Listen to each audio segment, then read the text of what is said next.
सकते हैं, सारे लोगों से पूछ सकते हैं, संतुष्ट नहीं है कोई भी नहीं। अपने दिल पे हाथ रखकर कोई नहीं कह देगा कि मैं 20 सालों से संतुष्ट हूँ अपने उन लोगों के काम। नमस्कार, आप देख रहे हैं टसन न्यूज और मैं हूं अनिमेश सिंह। आज हम पहुंचे हुए हैं सारण जिला के मकेर प्रखंड के बाघाकोल पंचायत में, जहां पे पूरी तरह से जाने तो पंचायती चुनाव का आगाज हो चुका है और इसके दरमियान ही पूरी तरह से जाने तो पंचायती चुनाव को लेकर अलग अलग प्रत्याशी अलग अलग क्षेत्र में अलग अलग जनता से मिल रहे हैं। पूरी तरह इसी के दौरान आज हमारे साथ बाघाकोल पंचायत से भावी मुखिया प्रत्याशी के रूप में एक प्रत्याशी हैं और युवा हैं, शिक्षित हैं। पूरी तरह से जाने तो इनका मैनिफेस्टो जो है पूरी तरह से ऊपर से लेकर 21 तक 21 मैनिफेस्टो बनाया गया है और पूरी तरह से जानेंगे उसमें विशेष क्या है युवाओं को लेकर। सबसे पहले तो सर आपका टसन न्यूज में स्वागत है। बहुत बहुत धन्यवाद आपको। जैसे बाघाकोल पंचायत से एक युवा और बहुत कम उम्र में पंचायती चुनाव में आप कूदे हुए हैं, अगर जाने तो बच्चों के लिए और बच्चों का जो जन सलाब, युवाओं का जो जन सलाब, बुजुर्गों का जो जन सलाब यहाँ पे दिख रहा है, क्या आने वाले दिनों में पूरी तरह से जीत की तरफ अग्रसर दिख रहे हैं आप? बिल्कुल, ये जन सलाब युवाओं की ताकत, युवाओं की जोश और युवाओं की जुनून है, क्योंकि पिछले 20 सालों से अंधकार फैला हुआ था हमारे पंचायत में। उस अंधकार को दूर करना है और प्रकाश ही प्रकाश फैलाना है। सबसे पहला प्रकाश हम लोग फैला चुके हैं शिक्षा का, निःशुल्क शिक्षा व्यवस्था का हम लोग प्रकाश फैला चुके हैं। वैसा ही 21 उद्देश्य है हम लोगों की, उस उद्देश्य को हम लोग पूरा करेंगे पूरा यूथ के साथ। अगर 21 उद्देश्य को देखा जाए तो 21 उद्देश्य में शिक्षा को लेकर विशेष करके आप प्राथमिकता दे रहे हैं? बिल्कुल, सबसे पहला बोला तो मैं आपको पहले ही बोला, सबसे पहला मेरा उद्देश्य है शिक्षा का, एजुकेशन व्यवस्था। इसीलिए मैंने इसको स्टार्ट कर दिया है और पिछले 3 सालों से निःशुल्क शिक्षा का व्यवस्था हमने अपने पंचायत में करके रखा हुआ है। अगर इसके अलावा देखा जाए तो स्वास्थ्य की स्थिति क्या बनी हुई है इस बाघाकोल पंचायत में? स्वास्थ्य की स्थिति बहुत ही दयनीय है। ना एम्बुलेंस की व्यवस्था है और न ही किसी मेडिसिन या मेडिकल की कोई व्यवस्था है हमारे पंचायती स्तर पे। अगर आपको इसकी जानकारी लेनी है तो हमारे पूरे पंचायत में पूछ ले सकते हैं, किसी भी युवाओं से, किसी भी गार्जियन से पूछ सकते हैं, कोई भी। अगर आपको अभी 10 मिनट में एम्बुलेंस की व्यवस्था अगर चाहिए तो नहीं संभव है। अगर यहाँ पे देखा जाए तो पूरी तरह से आप एक कंप्यूटर इंजीनियर हैं, पूरी तरह से जाने तो आप जॉब करके बाहर में भी कमा सकते थे, लेकिन यहाँ पे पंचायती चुनाव में आने का आपका मुख्य उद्देश्य क्या है? मुख्य उद्देश्य मेरा यही है कि ये बोला मैं आपको कि पिछले 20 सालों से अंधकार में मेरा समाज पड़ा हुआ है।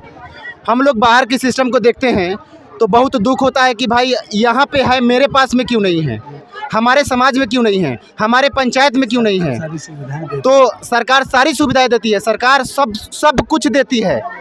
मतलब बच्चा जब जन्म लेता है, मरने के समय तक पढ़ने के लिए, रहने के लिए, शौचालय के लिए, इंदिरा आवास, नल जल योजना, वृद्धा पेंशन योजना, राशन कार्ड की व्यवस्था, अगर कोई एक्सीडेंट होती है उस समय पे भी व्यवस्था, मतलब 4 लाख की उस समय भी राशि दिया जाता। अभी जिया राशि दिया गया था 6,000 रुपये की, लेकिन ये किसी को मिलता नहीं है। पूरे समाज में अगर पूरे वार्डों के वार्ड खाली पड़ा हुआ है, अगर इसकी जानकारी लेनी है तो आप जा करके घर घर में पता कर सकते हैं। अगर इसके अलावा देखा जाए तो बहुत सारे महत्वाकांक्षी योजना जैसे मनरेगा हो गया, इंदिरा आवास हो गया, या बहुत सारी 7 निश्चय योजना के तहत जल नल योजना हो गया, इसमें जाने तो करोड़ों रुपए आए हुए थे। कितना सक्सेसफुल हुआ आपके पंचायत में? मैं आपको फंड बता दूं, 13 वार्ड पड़े हुए हैं यहाँ पे। 13 वार्ड में एक वार्ड में भी एक बूंद पानी पूरे 5 सालों में गिरी नहीं हुई है। अगर इसका जांच करना है तो मैं अभी के अभी चल करके मैं हर वार्ड में आपको जांच करवा दूंगा। और इंदिरा आवास की बात करते हैं, इंदिरा आवास हुआ है, उसमें लूटमाट हुआ है, 20,000 रुपये लोगों से लिया गया है। जितने भी 634 इंदिरा आवास पास हुए हमारे पंचायती स्तर पे, हर इंदिरा आवास पास जिससे भी हुआ है उससे जा करके पूछिएगा तो 20,000 रुपये उनसे लिए गए हैं। इस बार आप पंचायती चुनाव में पूरी तरह से आ रहे हैं, युवाओं का जो जन सलाब दिख रहा है, तो युवाओं के लिए क्या गिफ्ट देने जा रहे हैं आने वाले पंचायती चुनाव को अगर जीत में मिलती है तो? सरकार के माध्यम से जितने सारे फंड्स आते हैं, नल जल योजना है, मनरेगा का हो गया, शौचालय का हो गया, इंदिरा आवास हो गया, राशन का हो गया, पेंशन का हो गया, वृद्धा पेंशन, जितने भी योजनाएं हैं, सब लोगों के हक और अधिकार उनके पास में पहुंचाना सबसे मेरा पहला कर्तव्य रहेगा। अगर 10 नंबर क्वेश्चन देखा जाए तो किसी भी परिवार में बेटी जन्म लेने पर उस नवजात शिशु के नाम पर अपने कोष से 1,000 तो वो किस माध्यम से देंगे? अपने कोष से, अपने निजी कोष से हम देंगे। हम कमाते हैं। अभी तक निःशुल्क शिक्षा व्यवस्था जो हम करके रखे हुए पूरे 3 सालों से, हमने पढ़ लिख कर इंजीनियरिंग किया, कंप्यूटर साइंस से इंजीनियरिंग करने के बाद नौकरी कर रहा था विप्रो में। जो मैंने पैसा कमाया वही पैसा अभी तक मैं लगा रहा हूँ। दूसरा मेरा कोई इनकम नहीं है अभी तक। क्या पंचायत चुनाव के बाद भी क्या अगर कुछ भी रिजल्ट आता है तो आने वाले दिनों में ऐसे ही आपके आगे कार्य करते रहेंगे? मैं जब तक जीऊँगा ना जी। तब तक इस काम को करते रहेंगे। बहुत सारे लोग कहते हैं कि ये बच्चे को पढ़ाने से वोट नहीं मिलेंगे, जी, जी। तो ये बच्चे उनके मुंह पर साबित करेंगे कि बच्चे मेरा वोट हैं, बच्चे मेरे भविष्य हैं, ये बच्चे मेरे समाज हैं, ये सब साबित हो जाएगा। अगर बस 10 दिनों में सब चीज़ साबित हो अगर जाएंगे। सिंबल को लेकर देखा जाए तो सामने डीजल पंप मिला हुआ है, इसका क्या प्रतीक है और आने वाले दिनों में किसान को लेकर आप क्या गिफ्ट देने जा रहे हैं? 21 कैंडिडेट मेरे पास में हैं। जी। अगर मैं यहाँ पे जितने सारे भाई बंधु, मेरे मित्र, दोस्त, गार्जियन जितने भी खड़े हैं ना, अगर अभी उनसे हम पूछेंगे जी। फर्स्ट नंबर सिंबल किसका है, किसी को पता नहीं है। दूसरे नंबर सिंबल किसका है, किसी को पता नहीं है। तीसरे नंबर सिंबल किसका है, पता नहीं है। वैसे ही फर्जी नॉमिनेशन करा करके 2 ईवीएम मशीन करवाया गया है यहाँ पे, ताकि हेम कुमार के ऊपर साजिश करके हेम कुमार को दूसरे ईवीएम में भिजवाया जाए, ताकि लोग वोट देने में गड़बड़ा जाए। लेकिन सौभाग्य की बात यह है कि दूसरे ईवीएम में भी हम सबसे नीचे हैं, 21 नंबर पे हैं। 21 के नीचे कोई प्रत्याशी नहीं है, तो लोगों को वोट देने में आसानी है और वोट देंगे 21 नंबर पर, डीजल पंप छाप पर वोट देंगे और मुझे भारी से भारी मतों से विजय बनाएंगे। अगर यहाँ पे देखा जाए तो रोड की स्थिति, नली गली की स्थिति कैसी बनी हुई है आने वाले दिनों में, अगर आप जीते तो इस पे कितना अंकुश लगाइएगा? बहुत ज़्यादा जी। जितने भी संभव है उससे उम्मीद से ज़्यादा इस पे हम फोकस करेंगे, उम्मीद से ज़्यादा इस पे हम काम करेंगे। मैंने साबित कर चुका है, पहला स्टेप मैंने क्लियर करके मैंने पूरे समाज में साबित कर चुका है कि एजुकेशन की व्यवस्था, मतलब ये 3 सालों से चलाना, मेरे बच्चों को 3 सालों से 4 सेंटर चलाना मेरे लिए इतनी आसान बातें नहीं थी, फिर भी मैंने उसको साबित किया। आने वाले समय में हर यथासंभव मैंने साबित करके दिखाऊंगा। अगर बाघाकोल पंचायत की जनता विशेष करके पूर्व में जो प्रत्याशी यहाँ से रह चुके हैं तो उनकी कार्यकाल देखा जाए तो और विशेष करके आपका अगर सोच देखा जाए तो सामने मैनिफेस्टो देखा जाए तो उन लोगों का मैनिफेस्टो से आपका मैनिफेस्टो क्या विशेष कुछ अलग है?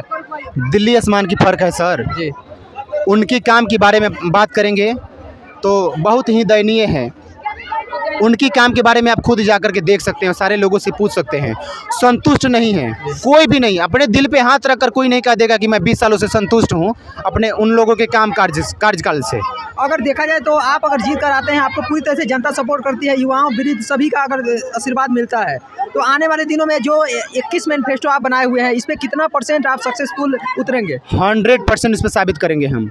100% खड़े उतरेंगे उस पर। अब अपने बाघाकोल पंचायत की जनता से पंचायत चुनाव को लेकर क्या अपील करना चाहते हैं, क्या संदेश देना चाहते हैं अपने माध्यम से? मैं सभी लोगों से अपील करना चाहता हूं कि आप अपने बच्चों की भविष्य, आप अपने बेटियों की भविष्य इस 8 दिनों में तय करने वाले हैं। आप लोग 21 नंबर पे डीजल पंप छाप पे वोट दे करके हेम कुमार को भारी मतों से विजयी बनाइए, ताकि आपका समाज और हमारा ये समाज अच्छा चले और अपने बच्चे के भविष्य को बनाइए।